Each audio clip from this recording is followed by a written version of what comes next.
Bonjour à toutes et tous, aujourd'hui de quoi on va parler? On va parler de la robe chez les avocats. On se retrouve juste après l'intro.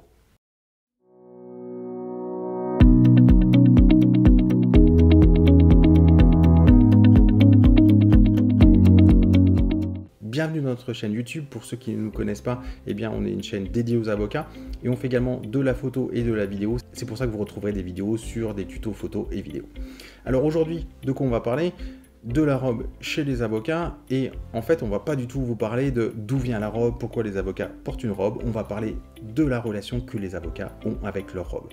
Alors pour ceux qui ne sont pas encore avocats, qui sont élèves avocats, pour ceux qui ne sont pas du tout avocats et qui ne vont pas le devenir, ou pour ceux qui sont avocats, on vous propose 2 témoignages de vos confrères et vos consoeurs qui vont vous expliquer tout de suite la relation qu'ils ont avec leur robe.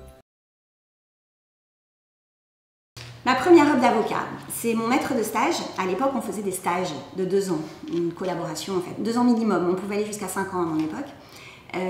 J'ai eu la chance d'être embauchée par une avocate extraordinaire, brillante, bienveillante, valorisante. Enfin, vraiment, j'ai eu beaucoup de chance dans mon entrée dans la profession, d'avoir été formée par elle. Et elle m'a offert ma robe d'avocate. Elle m'a dit de la choisir et c'est elle qui me l'a offerte. Donc, ça compte aussi beaucoup, ça comme souvenir positif en fait. C'est celle avec laquelle j'ai tout passé, tout ce qui a été difficile, c'est-à-dire la première plaidoirie, les premiers dossiers très difficiles. Je vous ai dit tout à l'heure, je faisais du pénal quand j'ai commencé, et c'est pas facile de mouiller la robe, comme on dit, sur les bancs des tribunaux correctionnels ou bien de la cour d'assises. Donc toutes mes grosses affaires, et surtout en droit de la famille, puisque c'est là-dedans que j'exerce au maximum, où il y a énormément d'enjeux sur ses épaules, où il y a énormément de responsabilités. Le fait que cette robe soit toujours là à ce moment-là, c'est vrai qu'elle porte quand même toute une symbolique et on devient parfois un peu superstitieux. C'est-à-dire j'en ai une deuxième, mais qui est beaucoup plus belle, mais j'aime mieux ma première. Alors la mienne, je l'avais choisie fine et froide, laine fine et froide. Alors je dis toujours, heureusement que je ne l'ai pas choisie épaisse et chaude, parce que sous la robe d'avocat, surtout à Nice, on a chaud. Par rapport à d'autres avocats, pour moi, elle est moins importante, en fait. Je me rends compte que les avocats sont extrêmement attachés à leur robe, ne veulent pas, parfois il est question éventuellement de ne plus la porter, d'évoluer, etc. Moi, franchement, ça ne me dérangerait pas plus que ça, parce qu'elle symbolise, d'après les débats qu'on a les uns les autres, l'égalité.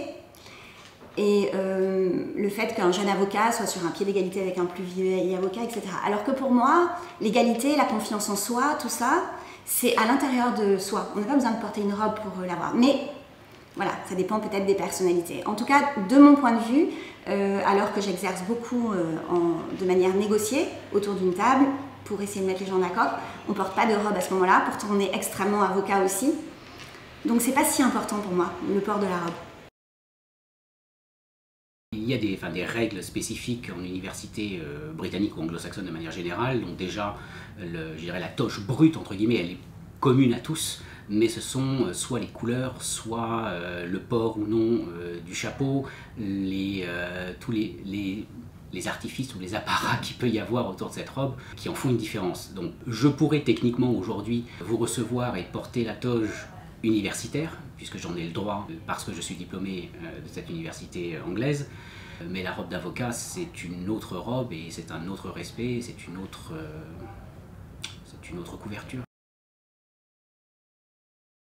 Elle est toujours avec moi, c'est toujours la même, j'ai pas envie de passer à la seconde, j'en prends soin, je la chéris.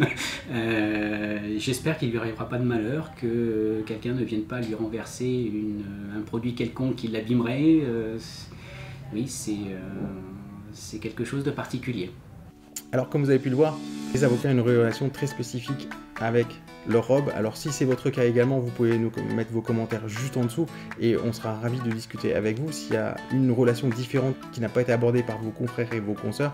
Pour terminer, on va vous donner un dicton qui est présent chez les avocats par rapport à la robe. On dit souvent que dans la première robe, on fait ses armes, dans la deuxième robe, on fait fortune et dans la troisième robe, on meurt d'eux.